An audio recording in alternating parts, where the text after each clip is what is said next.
साथियों नमस्कार, मैं हूं आपका दोस्त कालू माली। साथियों, बाड़मेर विधानसभा, सातों विधानसभा की जो नसीब की पेटियां हैं वो पीजी कॉलेज में बंद पड़ी है। 3 दिसंबर को नसीब की पेटियां खुलेगी। तो अभी मैं कलेक्ट्रेट के बाहर खड़ा हूं। मेरे साथ मेरे साथी प्रेमाराम जी भादू खड़े, तेजल मीडिया प्रभारी है।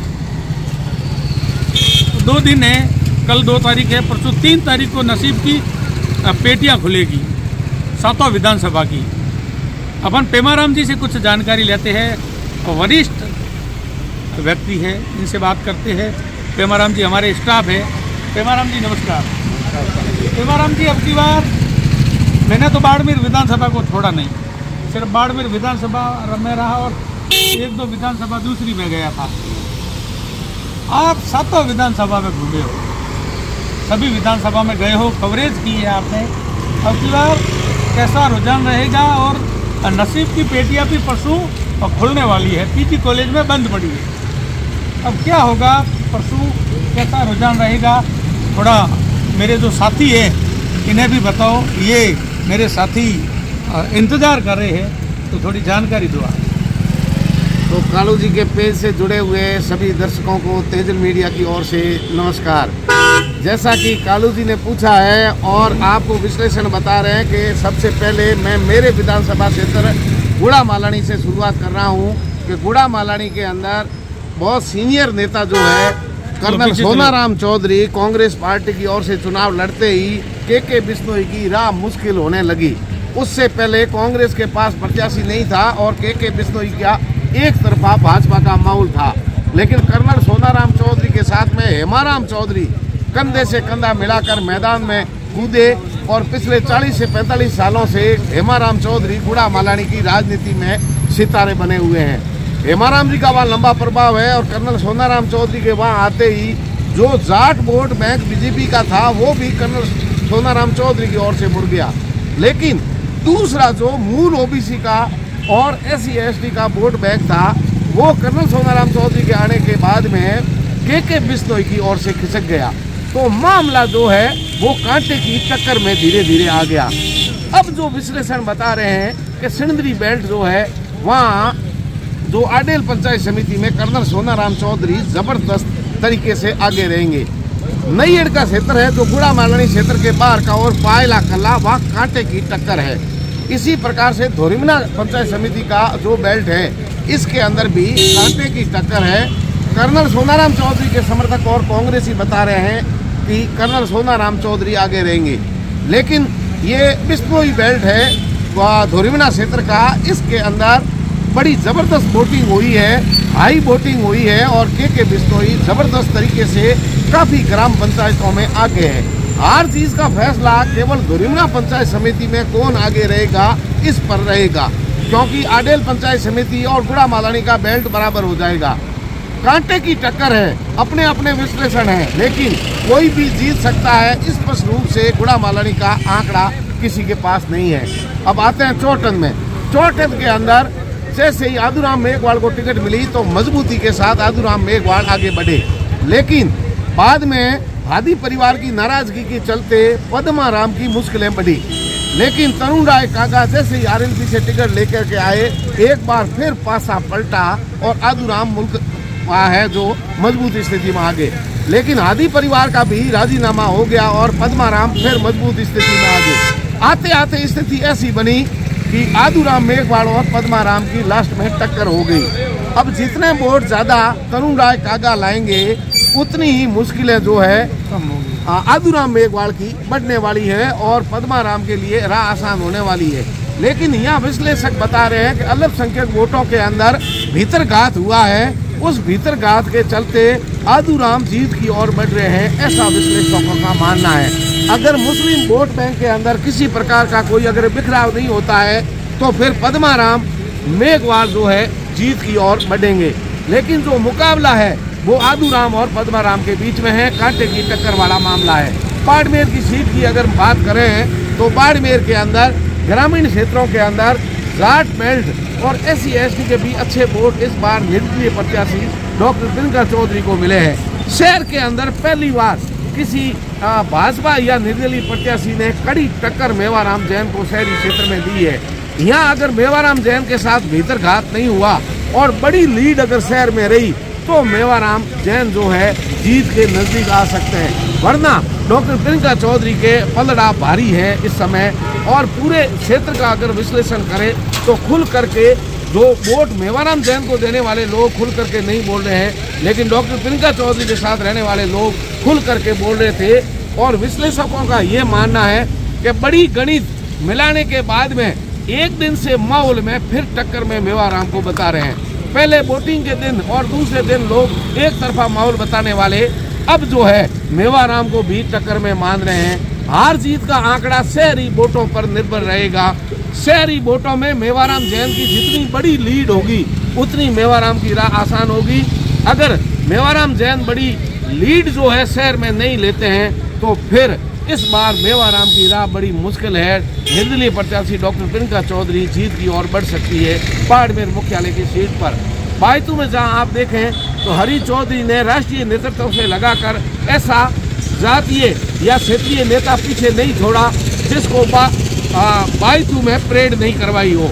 बड़ी जो है अपनी राजनीतिक कैरियर जो है पूरा दांव पर हरी चौधरी ने लगा दिया, लेकिन सौम्य व्यवहार के चलते हनुमान बेनीवाल के कंधों पर सवार होकर मजबूती के साथ RLP के उम्मीदवार राम बेनीवाल आगे बढ़े।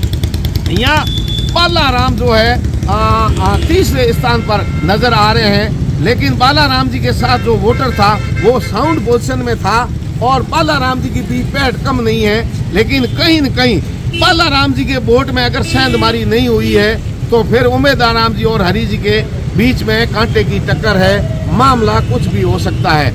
सिवाना की बात करें तो हमीर सिंह की मुश्किलें बढ़ती हुई नजर आ रही है, वहीं मानुल सिंह का पलड़ा भारी नजर आ रहा है, क्योंकि वहाँ कर्नल सोनाराम चौधरी, हेमाराम सहित वरिष्ठ कांग्रेसी नेताओं ने सिंदरी बेल्ट के अंदर मीटिंग करके जो इस सिंदरी बेल्ट के 25 गांव हैं वो हमेशा ये आरोप लगाते हैं कि हमारे क्षेत्र का कोई स्थानीय विधायक नहीं है, बल्कि अगले जो समृद्धि क्षेत्र के हैं उसी क्षेत्र के विधायक बनते हुए हैं। और कहीं न कहीं हमीर सिंह के लगातार 3 बार के विधायक रहने के बाद लोगों की जो काम की आशंका है वो भी पूरी नहीं हुई, क्योंकि विपक्ष में रहे।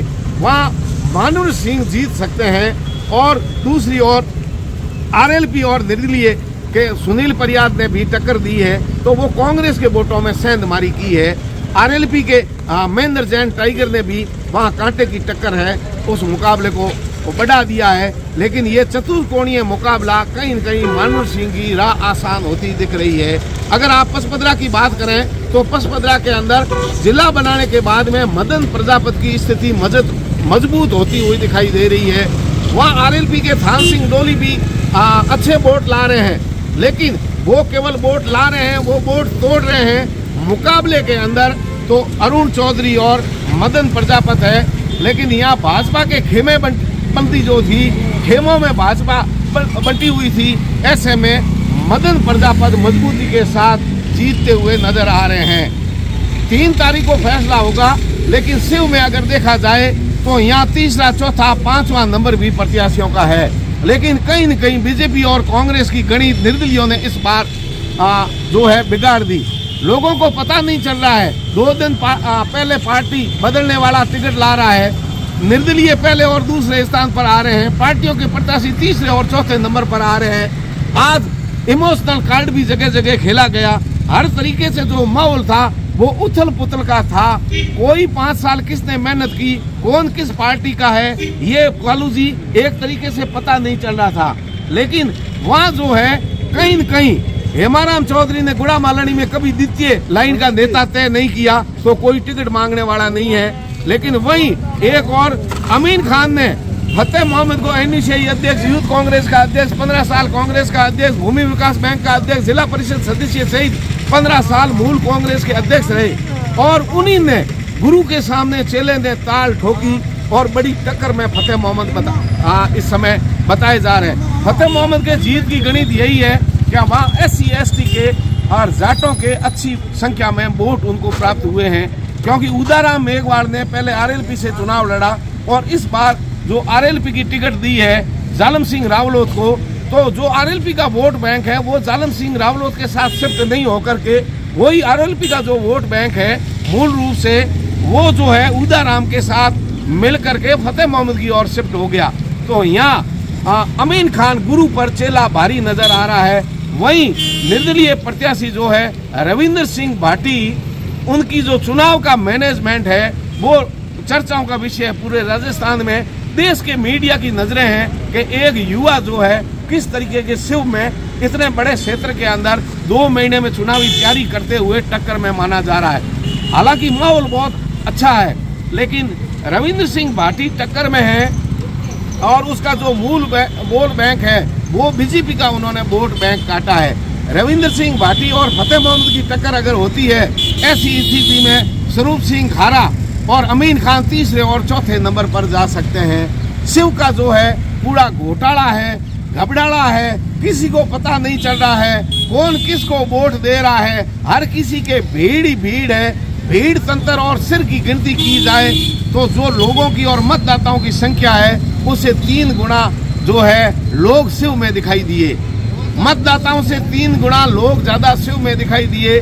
ऐसा लग रहा है कि पूरे राजस्थान की नजरें इसी सीट पर है। तो बाड़मेर का ये मोटा मोटी जो है गणित है। लेकिन कालू जी की हमेशा सब जगह पैनी नजर रही है। यहाँ भी लोग हैं जो पार्टियों के जुड़े हुए काफी नजर आ रहे हैं। आप हमारा ये सटीक विश्लेषण है, हो सकता है इसमें 19-21 हो, लेकिन मत पेटियों के अंदर भाग्य नेताओं का जो है बंद हो गया है। ये पेटियां खुलेगी 3 दिसंबर को प्रातः 8 बजे।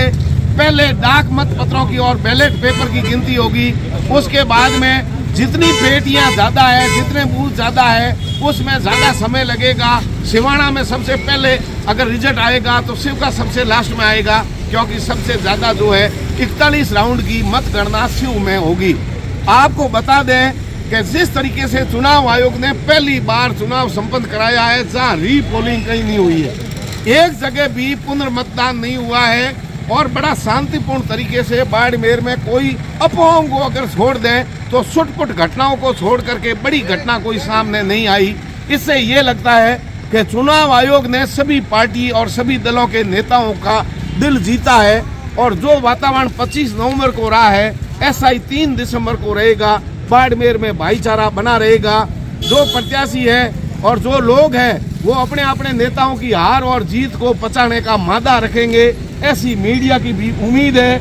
मीडिया की अपील है कि आप आज सोशल मीडिया के जमाने में आप सड़क पर भीड़ करने के बजाय आनंद ले सकते हैं। बैठे बैठे घर बैठे पल पल की अपडेट मीडिया के माध्यम से आपको मिलेगी। लेकिन अगर चौथी बार मेवाराम जैन बाड़मेर में अगर जीतते हैं तो ये अप्रत्याशित होगा, क्योंकि मेवाराम जैन को हराने के लिए ये सारा जहां एक हो गया था।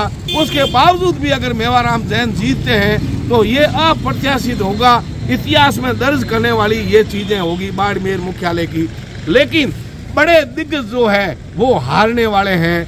बड़े दिग्गज पार्टियों के जो है बड़े दरख्त इस बार गिरने वाले हैं। बड़ा उल्ट फेर होने वाला है। युवाओं की सरकार बनने वाली है। कई युवा चेहरे पीछे चल रहे हैं, वो आगे आकर के जीत सकते हैं, जिनमें से नाम है डॉक्टर प्रियंका चौधरी, भले ही रविंद्र सिंह भाटी हो, फतेह मोहम्मद हो, के बिश्नोई हो, ये लोग टक्कर दे करके आगे आ सकते हैं। देखते रहिए तेजल मीडिया और कालू मालिक की जोड़ू को और पूरे अपडेट के साथ, पल पल की खबर के साथ। ये हमारा राजनीतिक विश्लेषण है। इसमें 19-21 हो सकती है। आप दिल पर नहीं लें, दिल पर नहीं लें, ये हमारी अपील है। ये विश्लेषण है, ये उतने ही सच्चे हैं जितना राशि फल में बताया जाता है। इसमें हो सकता है कुछ झूठ भी हो, क्योंकि राशि फल में कुंवारों के बच्चे होने की भी उसमें भविष्यवाणी की जाती है। इसलिए आप, ये एग्जिट पोल है, ये एग्जिट पोल नहीं है, ये एग्जिट पोल है, एग्जिट पोल नहीं है। ये अनुमान के आधार पर है, लोगों की राय के आधार पर है, या हमने लोगों से सुना है। जिन लोगों से हमने बात की, हो सकता है वो किसी पार्टी विशेष से जुड़े हुए लोग हो। इस राय में 19-21 हो सकता है। इसको आप अंतिम परिणाम नहीं माने। अंतिम परिणाम 3 दिसंबर को 3 बजे जारी करेंगे। हम दोनों भाई मिलकर के तब तक राम राम। देखते रहिए कालू माली और तेजल मीडिया को। राम राम साहब। धन्यवाद। जय हिंद, जय भारत।